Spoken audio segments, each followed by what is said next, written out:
Hi, everyone, and welcome to another episode of Ancient Warfare Answers with me, Murray, your weekly 10-minute fix of ancient warfare-related stuff, and where I attempt to answer a question from one of our readers, listeners, viewers. I think readers, listeners, viewers, yes. Now, of course, you can ask us a question. You can send us an email. You can send us a postcard. The address is P.O. Box 222 Belfield, Belfield, NSW 2191, Australia. That will get to me. Now, of course, you can also back us on Patreon, and many of our questions come from patrons. You can back us at one of three different levels, at Legionary, Optio, and Centurion, and even get a copy of the magazine. So all you have to do is go to Patreon/Ancient Warfare Podcast, and there we are. Now, today's question is from Nathan, and it's about the Praetorian Guard. How was the Praetorian Guard structured, and was it used in traditional combat or taken on campaigns? And while not directly related to ancient warfare, why was the Praetorian Guard continually used by emperors despite their history of treachery, intrigue, and assassination? Fabulous stuff. 10 minutes. Well, let's see how we go. So the Praetorian Guard is one of those units in the ancient Roman army that gets a lot of attention. They are either pampered or elite. They're also a pampered elite.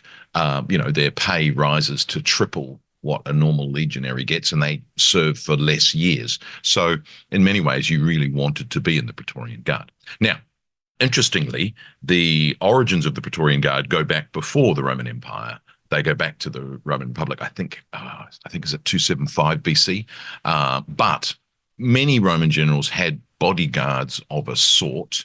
And the reason that they're called the Praetorian Guard is because the generals, of course, would raise the bodyguard in the Praetorium, the headquarters of their camps. And so that's where they get the Praetorian Guard from. When you get towards the end of the 1st century BC, you've got several commanders having bodyguards, having Praetorian Guards. And so, for instance, Mark Antony has Praetorian cohorts, as does Octavian at the Battle of Actium. So they're not the institution that they become under Augustus. But what happens, and I don't think we know, but what happens, of course, in many things that Augustus does is he combines the armies of Antony and his own, reduces them in size in general, but wants to show continuity. And that's why you get several of the legions are Gemina, they're twinned legions. They're sort of subsumed into one another so that you don't lose the identity completely. More of that from Ancient Warfare in a future issue, in fact.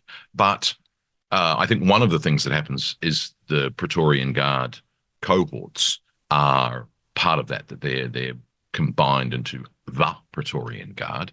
What we think of is that the Praetorian Guard, there are 9 cohorts. Each one of those cohorts is led by a tribune. And interestingly, we don't know the strength, but we think that the strength is around 480 men, which would be sort of a standard cohort.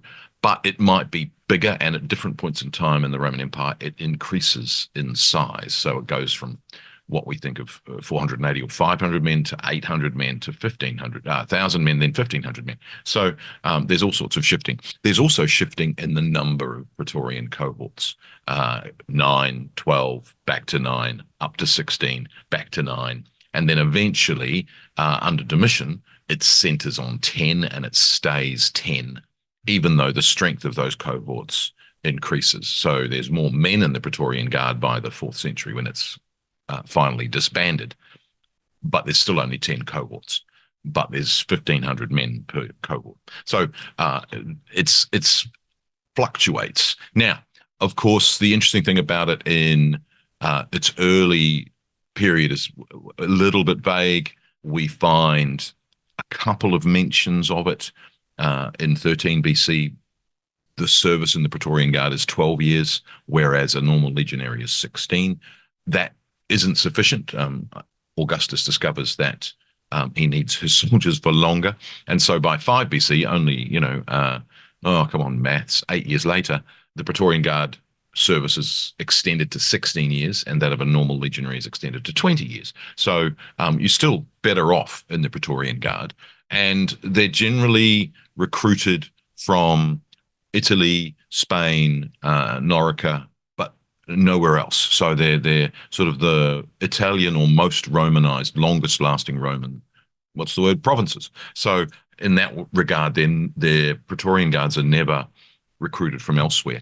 Of course, confusingly, there are other bodyguards. So, for instance, Nero has a German bodyguard separate to the Praetorian Guard, but we'll get to that in a minute. Hopefully not wasting too much time.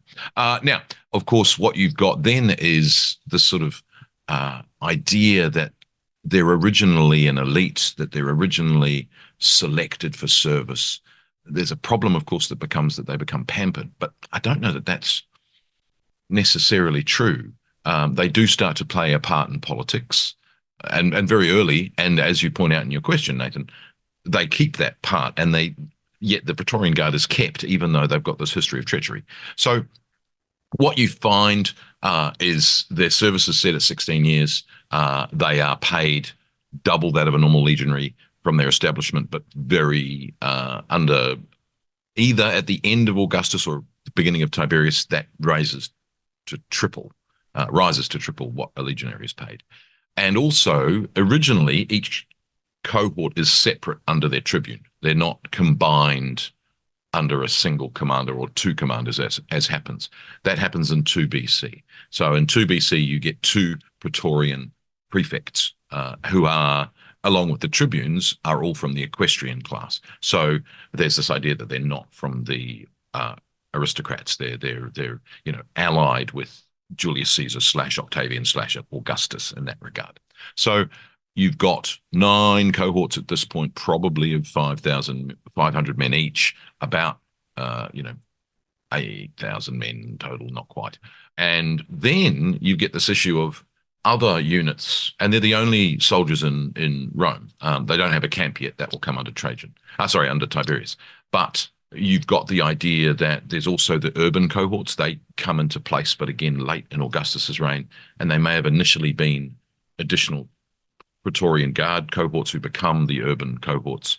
And of course, you've got the vigiles as well, these sort of the night watch. So there's others. And so what you find is they're a guard, and for this initial period of their existence, they don't seem to go on campaign, but they were always intended to go on campaign. And so what we find is that the first time they do go on campaign is with Drusus and Germanicus. And from that point on, the Praetorian Guard is intended to go on military campaigns when the emperor goes on campaign, or when a member of the imperial family goes on campaign. And so it's fascinating when we get later in the 1st century where we get, for instance, Domitian claiming to go on campaign and getting abused by Suetonius and Tacitus and others. And we say, no, he didn't. But it's like, yes, but the Praetorian Guard went. It's very unlikely the Praetorian Guard would go without the emperor. So we'll get to that. But there are lots of campaigns where they actually serve. And their service is kind of middling, good and bad. They win, they lose, they get defeated, they get destroyed. And of course, tied into all the treachery, they often get destroyed and replaced, which we'll get to. So in AD 23 is when the Castra Praetoria is built in the outskirts of Rome. And so this sort of idea that there's a camp for the Praetorian Guard within Rome becomes important. And of course, it's one of the scenes where they begin to influence politics. Then probably under Caligula, maybe under Claudius, the Praetorian cohort number rises to 12. And at that point in time, you get the beginnings of the Praetorian Guard meddling in politics. So several of the Praetorian Guard's officers are involved in the assassination of Caligula. Of course, the Praetorian Guard are the ones who discover Claudius supposedly hiding, and then reluctantly, he's reluctant, but they make him accept their position of emperor, and then they go and tell the Senate, this is our emperor. And of course, they basically tell the Senate, you have to accept our candidate. So that's the first, but there are others, as we shall see. They transfer their allegiance to Galba under Nero.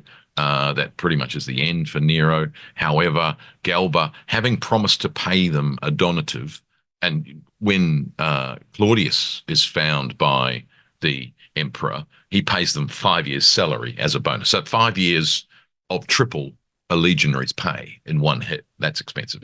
But Galba also promises to pay, and then once he's got the emperorship, refuses to pay, and so he basically is abandoned by them and killed. Then Otho buys their allegiance, and he becomes emperor, of course. And they win some battles for him, but Vitellius, who of course wins eventually, he executes the centurions of the Praetorian Guard of Otho, and dismisses the soldiers, and then spreads them throughout the empire, and then appoints his own Praetorian cohorts from his own legions. Not the last time that will happen. So your second question, they're still used because they're not the same Praetorian Guard. They are still called the Praetorian Guard, and in many ways it's a promotion of those loyal those loyal soldiers who are now getting triple the pay, of course. And so the ensured loyalty of that, and that will happen several times where the previous Praetorian Guard is completely dismissed and replaced by a different Praetorian Guard. Vitellius also increases the number of cohorts to 16, but then under Vespasian, not to mention that the strength, we think, of those 16 is now 1,000 men. So probably in that case, Vitellius actually makes 3 legions worth of men into Praetorian Guard.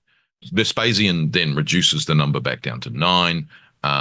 We don't hear of him getting rid of the officers and the men in the same way that Vitellius got rid of Otho's men. He does, however, make his son Titus the Praetorian prefect, which is a good way of ensuring their loyalty.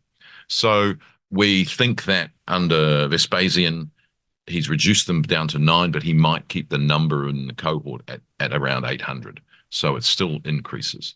And then Domitian increases, as I said, the number of Praetorian cohorts to 10 and at 800. So there's 8,000 Praetorian Guard under Domitian. Now, again, what you find in Domitian's reign is that there is the Praetorian Guard fighting in campaigns, not doing necessarily successfully. They, get 5,000 of them get killed under their Praetorian prefect Fuscus, for instance. It's a defeat. Is there that many of them killed? I don't know. I don't think so. Maybe 5,000 were killed in general, but not all from the Praetorian Guard, for instance, because the Praetorian Guard is then back again fighting with Domitian to avenge that loss. So, of course, if they are killed, they're re-recruited from the recruitment areas. So you get that. Then, of course, when Domitian is assassinated, he's very popular with the army, and remains so to the point that poor old Nerva can't replace them, whereas Trajan does. Trajan executes the Domitianic Praetorian prefect and his supporters. So, but then takes the Praetorian Guard on his Dacian campaigns himself and on his Parthian campaign. So they're very much serving in active campaigns. They're not just wallpaper soldiers, shall we say. And so they're also taken on the Parthian War of Lucius Verus. They're taken on the wars of Marcus Aurelius, and they're mentioned in all the sources. And at some point in the 2nd century, the strength doubles again from 800 men to 1,500 men. So the other thing that happens in the 2nd century is we now have a cavalry contingent of the Guard, the Equites Singulares Augusti. And so that probably has a strength of 600 men. So that's the Praetorian Guard. Their turmoil and treachery continues. So they're involved in the upheavals under the Commodus. The Praetorian prefect with Pertinax are involved in the assassination of Commodus on the 31st of December 192 AD. Then Pertinax is assassinated not long after, in March 193, because he basically tries to stop them from being corrupt. Then, of course, perhaps in the worst case of their political corruption, the Praetorian Guard auction the empire to the highest bidder from the walls of the Castra Praetoria in Rome. The winner is Didius. Is it Didius Julianus?